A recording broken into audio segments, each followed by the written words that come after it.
¿Fueron los reyes católicos los mejores reyes en la historia de España? Quédate para descubrirlo. El reinado de los reyes católicos, 1479 a 1516, se distinguió por la consolidación de una monarquía autoritaria, la unificación territorial de España, el descubrimiento de América, la expansión ultramarina y la uniformización religiosa. Este periodo es considerado el origen del Estado moderno en España, estableciendo un modelo político que sería adoptado y ampliado por la dinastía de los Austrias, vigente hasta su extinción a finales del siglo XVII. El matrimonio de Isabel de Castilla y Fernando de Aragón unió bajo una misma monarquía a los dos reinos más extensos de la península. Esta unión sentó las bases del poder de la corona frente a la Iglesia y la nobleza, y dio lugar a una incipiente administración central, al establecerse una única corte en Castilla. Durante su reinado, los reyes católicos incorporaron a la corona el reino de Navarra y completaron en 1492 la conquista del reino nazarí de Granada. Ese mismo año, Cristóbal Colón, en nombre de la corona de Castilla, llegó al continente americano, iniciando así un proceso de conquista, explotación y organización de los nuevos territorios según los modelos europeos en aspectos como la religión, el idioma, las leyes y la cultura. La unión dinástica transformó la diversidad de reinos de la España medieval en un cuerpo político con una sola dirección, una diplomacia única y un ejército común. No obstante, este conjunto reunía pueblos con lenguas, tradiciones, costumbres e incluso instituciones propias. Cada uno conservaba su autonomía administrativa y se regía por sus fueros o leyes. Todos estaban vinculados por la figura de los monarcas, que firmaban de manera conjunta cualquier disposición. Con el tiempo, se impondría la supremacía castellana. Cabe señalar que nunca adoptaron el título de reyes de España, sino que se presentaban como monarcas de cada uno de los reinos que conformaban su dominio. La uniformización de los distintos territorios se convirtió en la base de la monarquía, marcando el inicio de una era en la que el poder de los estados centralizados prevalecería sobre las particularidades locales.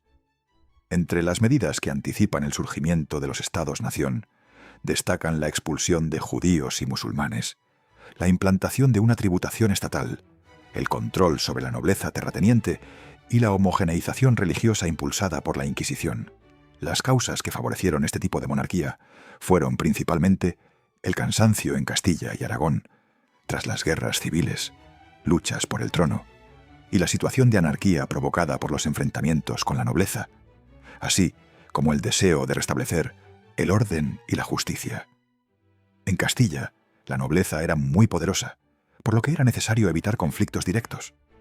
Para ello, los reyes les concedieron patrimonios y consolidaron sus señoríos, mayorazgos, tierras vinculadas al patrimonio familiar nobiliario, transmitidas al primogénito y que no podían venderse, y les otorgaron participación en los principales órganos de gobierno.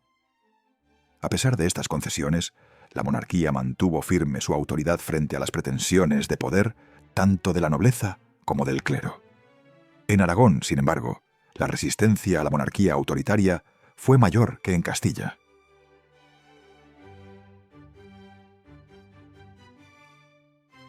En 1469 tuvo lugar el matrimonio entre Isabel de Castilla y Fernando de Aragón. Ambos pertenecían a distintas ramas de la dinastía Trastámara, reinante en Castilla y Aragón. Un año antes, en el Tratado de los Toros de Guisando, 1468, Enrique IV de Castilla había reconocido a su hermana Isabel como heredera, con la condición de que contrajera matrimonio con Alfonso V de Portugal. Sin embargo, al descubrir que Isabel se había casado en secreto con Fernando, hijo de Juan II de Aragón, Enrique IV la desheredó y nombró sucesora a su hija Juana. A la muerte de Enrique IV, estalló la guerra civil en Castilla, enfrentando a Isabel, apoyada por Aragón, y a Juana, respaldada por Portugal. El conflicto concluyó con la victoria de los partidarios de Isabel, que fue reconocida como reina de Castilla. Ese mismo año, Fernando I fue coronado rey de Aragón, sellando así la unión de los dos reinos más poderosos de la península. Los nuevos monarcas se propusieron alcanzar la unificación peninsular bajo su corona. No obstante, aunque Isabel y Fernando acordaron gobernar conjuntamente todos sus territorios, según lo establecido en la Concordia de Segovia, tras la proclamación de Isabel como reina, cada corona mantuvo sus propias leyes, instituciones y su línea de sucesión dinástica. Proceso de unificación. Una vez unidas las dos coronas, los reyes católicos coincidían en la necesidad de incorporar todos los reinos peninsulares a la nueva monarquía hispánica, ya fuera mediante la conquista militar o por vía diplomática, con el objetivo de consolidar un Estado fuerte. Esta política de expansión se desarrolló en distintas fases. 1. La conquista del Reino Nazarí de Granada, 1492. Esta campaña, considerada la culminación del espíritu de la Reconquista, se presentó como una cruzada contra los musulmanes y significó el fin de la dominación islámica en la península. El Reino Nazarí, que abarcaba las actuales provincias de Málaga, Almería y Granada, fue objetivo de una ofensiva conjunta de las fuerzas de Castilla y Aragón. Además de su potencia militar, los reyes utilizaron dos recursos novedosos: diplomacia, aprovechando las disputas internas por el trono granadino; artillería, empleada por primera vez a gran escala en los asedios urbanos. En 1482, el Papa emitió una bula concediendo indulgencias a quienes contribuyeran, ya fuera con recursos económicos o participando directamente en la campaña. La guerra se prolongó durante 10 años, requiriendo una capacidad de coordinación excepcional y un esfuerzo militar y económico sin precedentes, sostenido tanto por la corona como por la Iglesia y la nobleza, que aportó la mayor parte de las tropas. Las fuerzas cristianas conquistaron Málaga, Baza, Almería y Guadix, hasta sitiar la capital. Finalmente, el 2 de enero de 1492, el rey Boabdil se rindió y entregó las llaves de la Alhambra.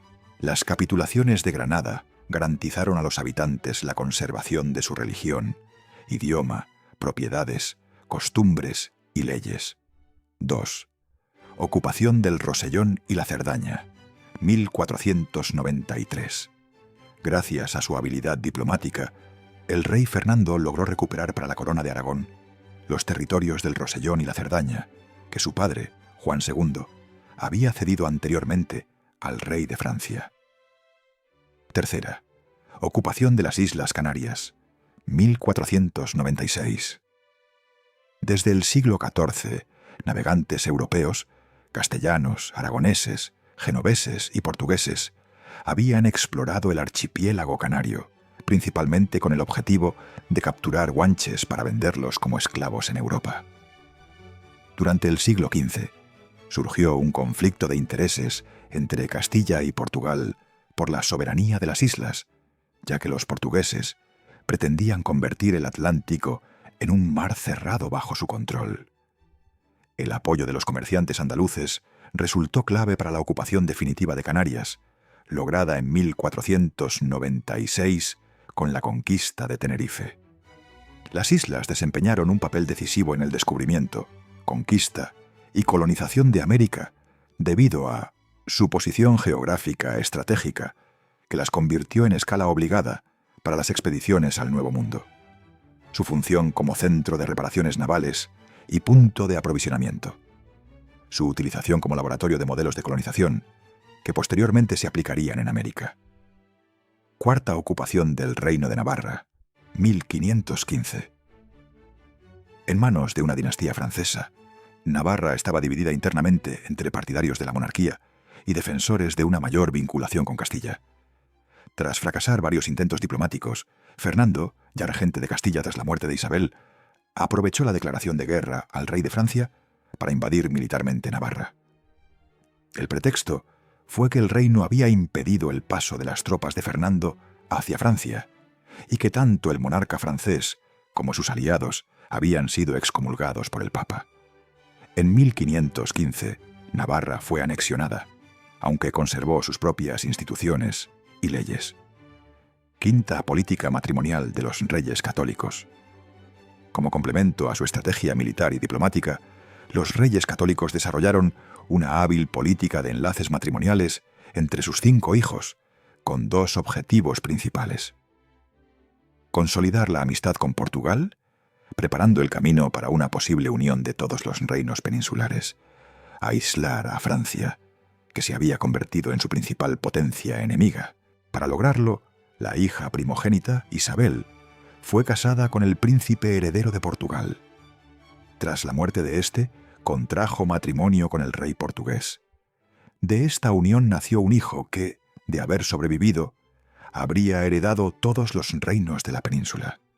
Sin embargo, Isabel falleció durante el parto y el niño murió 2 años después.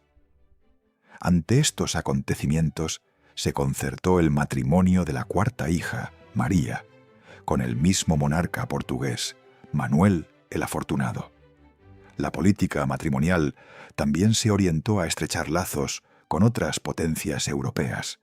Así, la hija y heredera Juana contrajo matrimonio con Felipe, hijo del emperador Maximiliano de Austria, mientras que el príncipe Juan se casó con Margarita, también hija del emperador. Por su parte, Catalina, otra de las hijas de los reyes católicos, se casó con el futuro rey de Inglaterra, Enrique II. En este contexto expansivo del reinado, se puede situar el descubrimiento de América. Cristóbal Colón ofreció a los reyes católicos el proyecto de llegar a las Indias siguiendo una ruta hacia el oeste. Era la alternativa que se le ofrecía a Castilla para establecer una ruta directa con Oriente, capaz de competir con la travesía africana de Portugal. Por medio de las capitulaciones de Santa Fe, los reyes católicos acordaron con Cristóbal Colón el inicio de su expedición. En octubre de 1492, Colón llegó a la isla de Guananí, en las Antillas, y posteriormente descubrió Cuba y la Española, actual Haití y República Dominicana.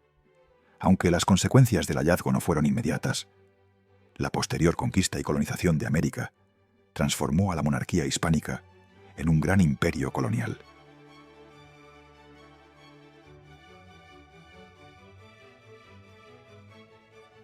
Además de la unión territorial, los reyes católicos coincidían en la necesidad de imponer su autoridad sobre la nobleza y el clero.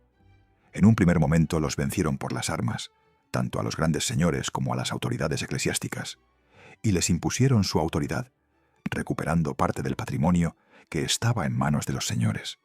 A cambio, les otorgaron participación política. Para afianzar este control, consolidaron los privilegios jurisdiccionales, señoríos y su poder en la Mesta. Las leyes de Toro, 1505, extendieron la institución del mayorazgo, que vinculaba las tierras a los grandes títulos nobiliarios, impidiendo su venta. Una vez dominados nobles y clero, los monarcas reorganizaron el Estado mediante nuevas instituciones, creación de un ejército permanente. Antes de 1492, las fuerzas eran milicias urbanas o huestes señoriales. Con los reyes católicos se modernizó y se convirtió en un ejército permanente común a todos los reinos, bajo el mando de Gonzalo Fernández de Córdoba. Este ejército respondía únicamente al rey, cuyos mandos eran siempre nobles, que aunque apartados de la política, mantenían sus cargos y prerrogativas. Sus miembros recibían una paga por su servicio, cuerpo de embajadores permanentes. Inspirados en la práctica de algunas repúblicas italianas, establecieron una red diplomática estable para reforzar la política exterior y atender de forma continua los asuntos internacionales. Figura de los corregidores. Representaban el poder real en villas y ciudades, presidían ayuntamientos y asumían funciones judiciales y de orden público, transmitiendo a las autoridades locales las órdenes de la corte. Santa Hermandad. Organización con funciones policiales, judiciales y de recaudación de impuestos. Estaba formada por milicias financiadas por los municipios y encargadas de mantener la seguridad en los caminos y actuar como tribunal de justicia. Reorganización del Consejo Real de Castilla. Apartaron de él a la alta nobleza e incorporaron letrados y secretarios procedentes de la baja nobleza y la burguesía, nombrados y pagados por el rey. Este consejo amplió sus atribuciones, adquiriendo capacidad de decisión en materias judiciales y administrativas. Fernando creó un consejo similar en Aragón. Además, se formaron otros consejos especializados, como el de la Inquisición o el de las órdenes militares. las Cortes. Institución que representaba a los grupos sociales privilegiados. Sus funciones principales eran jurar al rey, hacerle aceptar los fueros o leyes tradicionales y aprobar nuevos impuestos. Sin embargo, fueron perdiendo protagonismo, especialmente en Castilla, ya que los reyes apenas las convocaban, salvo para obtener recursos financieros o confirmar al nuevo monarca. También se reorganizó el sistema judicial, estableciendo una jerarquía entre los tribunales. Los corregidores actuaban a nivel local. Las audiencias de Valladolid y Granada ejercían funciones intermedias, y el Consejo Real de Castilla se convirtió en el Tribunal Supremo. En la Corona de Aragón se creó una audiencia en cada uno de los 3 reinos, con Cortes, Aragón, Cataluña y Valencia. En Aragón se conservaron las instituciones tradicionales, así como el mayor peso político de las Cortes. No obstante, se instituyó el cargo de virrey, representante de los monarcas en cada reino, con plena autoridad real. Además, se mantuvo la figura del Justicia Mayor, cuya función era actuar como árbitro entre el rey y sus súbditos. La reforma de la Hacienda comenzó con su reorganización, creando 2 organismos: la Contaduría Mayor de Hacienda, encargada de recaudar los impuestos de los ciudadanos no nobles, y la Contaduría General, destinada a controlar los gastos e ingresos.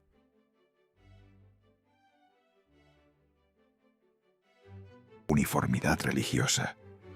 La sociedad presentaba un gran pluralismo religioso, en el que cristianos, judíos y musulmanes convivían con dificultad, al borde del enfrentamiento.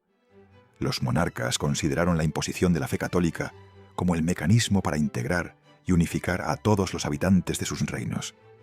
De su empeño en preservar y difundir el catolicismo proviene el nombre de Reyes Católicos. Persiguieron sistemáticamente a quienes profesaban otras creencias, utilizando como instrumento central de la ortodoxia al Tribunal de la Santa Inquisición, o Santo Oficio, creado por el Papa con el objetivo de defender la fe católica y perseguir la herejía. Su jurisdicción abarcaba todos los reinos de la monarquía. Los miembros dependían de un inquisidor general, nombrado por los monarcas. Los reyes católicos reforzaron esta institución, convirtiéndola en un instrumento de control ideológico y de unidad religiosa. Su misión principal era perseguir a los judíos y musulmanes que se habían convertido al catolicismo, conversos. A los conversos se les acusaba de judaizar o marranos, es decir, de practicar su religión en secreto, por lo que eran considerados herejes. La institución estaba dirigida por los dominicos, y los falsos conversos podían ser sometidos a tortura y morir en la hoguera. Una de las primeras medidas reales en defensa de la unidad religiosa fue la expulsión de los judíos, 1492, que no aceptaron convertirse al catolicismo. Esto marcó el final de un proceso medieval que afectaba a un colectivo que, aunque gozaba de cierto estatus económico, estaba excluido de la vida pública y obligado a vivir en barrios separados, juderías. Aproximadamente 80.000 personas se vieron afectadas, y unas 50.000 aceptaron el bautismo. Los reyes católicos plantearon la conquista de Granada como una guerra contra los infieles. Inicialmente, se garantizó a los musulmanes la conservación de su religión y costumbres. Sin embargo, unos 50.000 habitantes en Andalucía podían convertirse en un problema frente al norte de África. Se intentó convencerlos para que se convirtieran al cristianismo mediante la labor de Fray Hernando de Talavera, pero esta medida no tuvo éxito. Fue sustituido por el cardenal Cisneros, quien impulsó bautismos obligatorios, provocando la rebelión de las Alpujarras, que fue aplastada. A partir de 1502, se obligó a todos los mudéjares de Castilla a elegir entre bautizarse, moriscos, o exiliarse, y desde 1518 se les prohibió el uso de su lengua y de sus costumbres culturales. Durante el reinado de los reyes católicos, se sentaron las bases del Imperio Español del siglo XVI. Aunque en teoría la política exterior era conjunta para ambos reinos, en la práctica se separaron los intereses. Castilla se enfocó en el Atlántico y Aragón en el Mediterráneo. La política exterior de los reyes tuvo 3 objetivos prioritarios: aislar a Francia mediante una hábil política de enlaces matrimoniales con el Imperio alemán e Inglaterra, con el fin de consolidar el poder de Aragón en el Mediterráneo. Fernando, como diplomático experto, pactó con el rey de Francia la neutralidad de este en posibles guerras, a cambio de la devolución del Rosellón y la Cerdaña. Además, Fernando intervino en Italia debido a las ambiciones francesas sobre el reino de Nápoles. Cuando Carlos Opquoto invadió Nápoles, en poder de un príncipe aragonés y primo de Fernando, éste envió su ejército y expulsó a los franceses. En 1500, Luis XII volvió a invadir Italia. En esta nueva guerra, los franceses fueron vencidos. La superioridad militar española frenó el avance francés e impuso en Italia la hegemonía de Fernando, quien anexionó el reino de Nápoles. Castilla abrió dos nuevas líneas de expansión, una hacia el norte de África y otra hacia el Atlántico, que incluyó la conquista de Canarias y el descubrimiento de América. Lucha contra los turcos y control del Mediterráneo. Los reyes católicos emprendieron acciones militares contra los turcos y otros musulmanes para proteger el Mediterráneo, evitando que interfirieran en las relaciones comerciales con los territorios italianos y otros reinos europeos. Esta situación motivó una intensa actividad de conquista en la costa africana para garantizar la seguridad y el control estratégico de la región.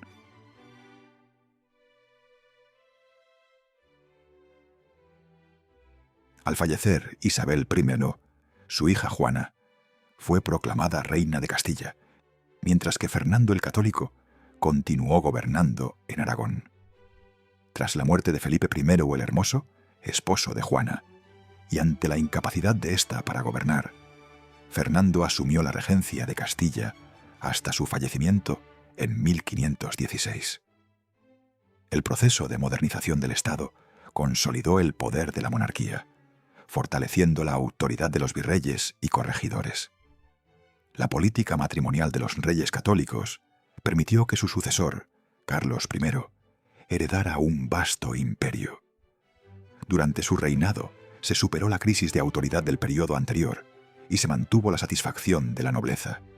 Sin embargo, este periodo también estuvo marcado por la represión, la labor de la Inquisición, la expulsión de los judíos, las dificultades para la asimilación de la población musulmana y la preeminencia de Castilla sobre otros reinos peninsulares. Muchos de estos conflictos se mantuvieron activos en reinados posteriores.